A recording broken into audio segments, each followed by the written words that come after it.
but I'm gonna take Hours because I think it's his best role. So basically, what it is he is it's a sad movie. So he goes into a hospital with his wife.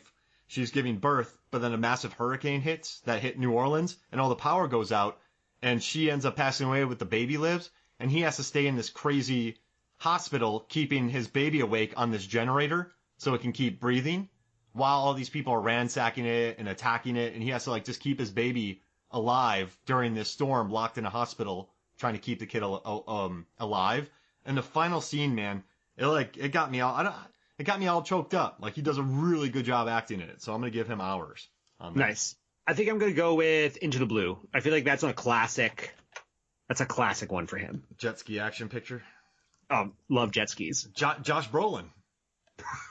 Josh Brolin's in it. He's in a lot of movies we've been talking about recently. Brick Mansion. Oh yeah, Brick Mansion. All right, let's see. All right, I just gotta. So it's either Eight Below or Flags of Our Fathers, and he has a tiny role in Flag. So Adam Beach is excellent in Flags of Our Fathers. I don't know if you watched that, but I love him in that movie. I'm gonna say Eight Below because that was a big box office draw. A lot of people went to that. They enjoyed it. So you have Varsity Blues, The Skulls, Timeline, She's All That, Into the Blue. I have Joyride, Running Scared, Pleasantville, Hours, and Eight Below. Okay. Yeah, that's a good list. Yeah, I'm happy with it. So I thought you would do this for Denise Richards, actually, Mark. Oh. And then I realized that there are only maybe like 8 Denise Richards movies that I really want to watch. I mean, if you want to do it, I'll do one with you. I really don't think we could do 5. I mean, we could do 10, but I think we'd be going real deep to get to 10. Let's see. Starship Troopers. What else has she done? Wild Things. Drop Dead Gorgeous. Oh, Love Actually. Oh, Drop Dead Gorgeous is really good. Yeah. She did a bunch of Christmas movies. I love those. Yeah. She's Christmas Jones from The World Is Not Enough. Oh, yeah. I like Sophie Marceau a lot in that movie, and I feel like no one talks about her because everyone makes fun of Denise Richards. All right, we can skip that one. No, yeah, that's a hard one. Why was Billy wearing dog tags? Is he a military vet? Possibly. Or they're his dead father's, and, that's why he's lashing out at society because he didn't have a parental figure. But that was a thing at the time, though. Like, this is a super 90 fashion movie. Why is everyone was wearing grunge. Why is he so angry? Well, he just seems like a guy who thinks the world owes him something. And he also seems to have a lot of hanger-oners. So he seems like it's a weird thing. The world owes him something, but he also seems used to getting his way. And like in a very abusive way. But he also has these people that cheer him everything he does. So it's like this weird combination of insecurity, but then also like like delusions of grandeur. Yeah. I mean, it could be that he just bullied them into joining his gang.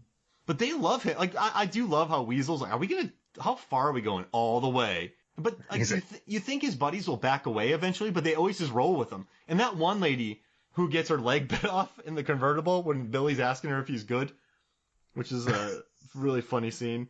She's evil. Yeah.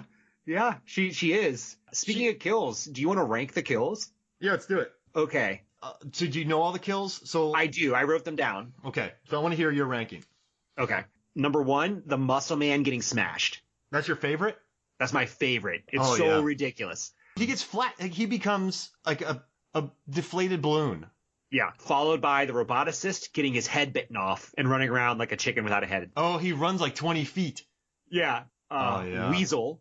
Because he just it doesn't make any sense. He just drops the blood, drops the guts because it's so bad it's good. The girl gets her leg bitten off while having sex fully clothed. Oh yeah, am I good? Oh my gosh, what a weird scene. She did that stunt herself, so good for that actress. Yeah. The gang members who get smashed by the car, which is super gory. Head explodes. Their head explodes, and they show it twice. It's crazy. Billy, which I don't think is that great of a kill, but it's still, it's on there. The gross head looks good. Yeah, it does. Yeah. And then there's Dr. Gunther, which is, he's disemboweled again. There's another disembowelment, which I docked points for. And then the final one is the gang members who are stepped on off screen because they're stepped on off screen. Yeah, they're squished. There's two squished gang members. What about Paul Walker's death? It's mean. I didn't think about adding him. Yeah. They saw his head off. and they're laughing about it, and blood's flying everywhere. Then they start poking his brain and moving his legs and giving him an erection. It's a weird scene. It's a mean scene. I wrote in my notes, this is mean. Yeah, I guess if I had to revise it to include Paul Walker, I would put him number 3, behind the roboticist who gets his head bitten off. They're like, they just saw his head off when he's still alive. They just murder him. Yeah. But is he murdered? Because his brain's still working. That's a good point. I mean, in a court of law, yes.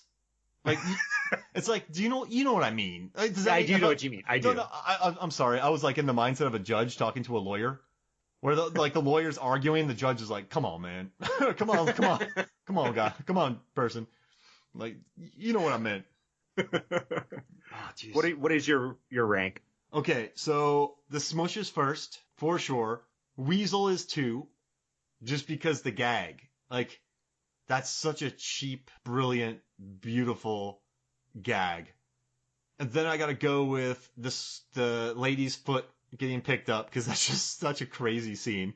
Then the Smush guy's in the car. The doctor's last. And then I guess we'll do the guy that gets decapitated and runs and falls over.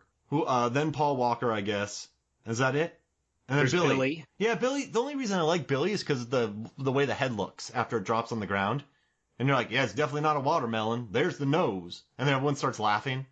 They're eating popcorn while they're doing it, too. It's, oh, my gosh. So crazy. Yeah, so I think that, and then do I have anything left? I think you have the gang members who are stepped on off screen. Yeah, that's last. Yeah, they're not great. What about that? All right, so the cops, right? They're talking about Helga and Gunther, and they're like, "Where's that crazy scientist and that lanky bitch?" I was like, "What are they saying?" This was a very 90s movie, was it not? It was. It was incredibly 90s. Yeah. Efron Ramirez was from Napoleon Dynamite, was in this as a pizza guy. That's part of the attraction of this film, that you have all these people that you recognize in it, and you're like, why are you slumming it? Yeah. But most of them weren't. They were just young. Someone said something interesting in this movie is all of them had some form of momentum. So, Denise Richards had been working since 1990. She had been staying busy. Paul Walker had been acting since the 80s. Weasel had already been in... Sean Whalen had been in Batman. He had been in People Under the Stairs. Billy had been in a bunch of stuff. The one guy was in Weekend at Bernie's. They had some pretty big... this is really random, but I don't know if you caught this. But one of the girls at the one of the lady with the bad breath at the party she's a big actress. She moved on to do a ton of TV.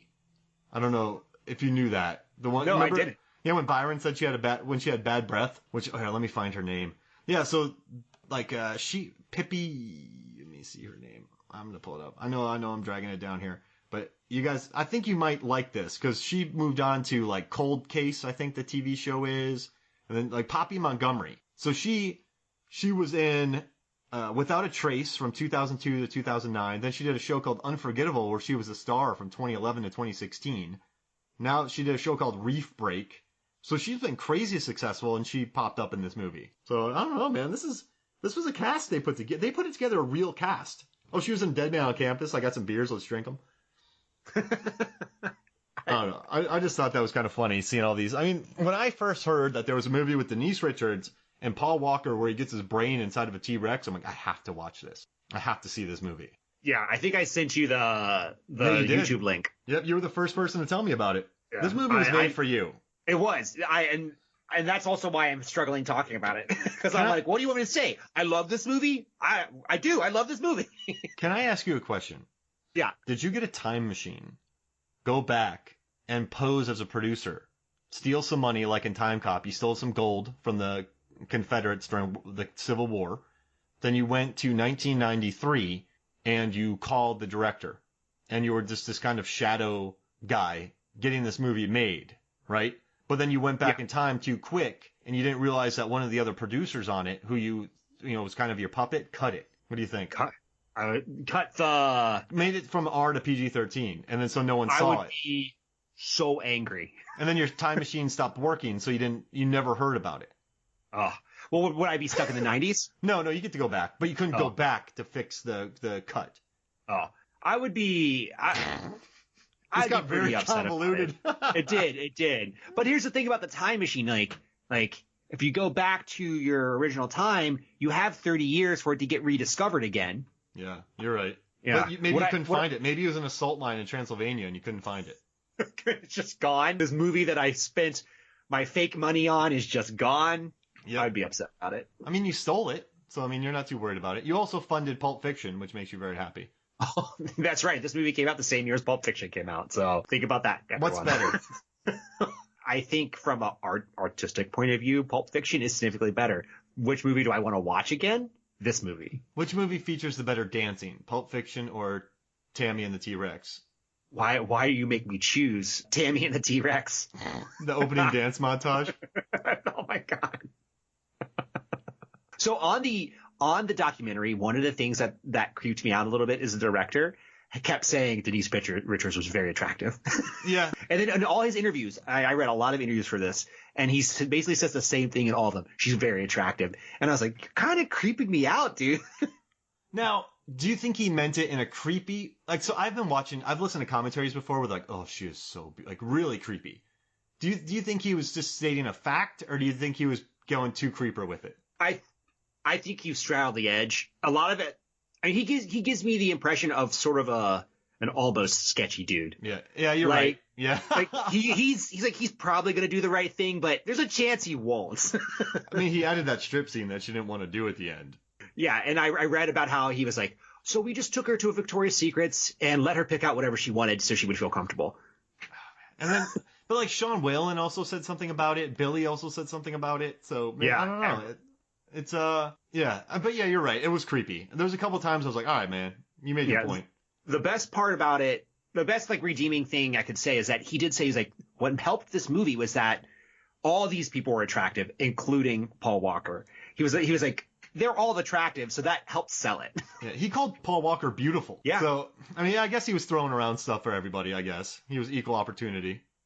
Yeah. But in his interviews, he was throwing so much shade at Denise Richards. Oh, bad. He's like, yeah, this is her best movie. Yeah. And I was like, oh, dude, like you made Mannequin 2. Come on.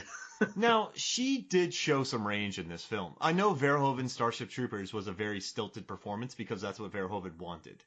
In Wild Things, she was just supposed to be the kind of noir-esque Lolita high schooler, right? So I guess those were fine roles that she was in.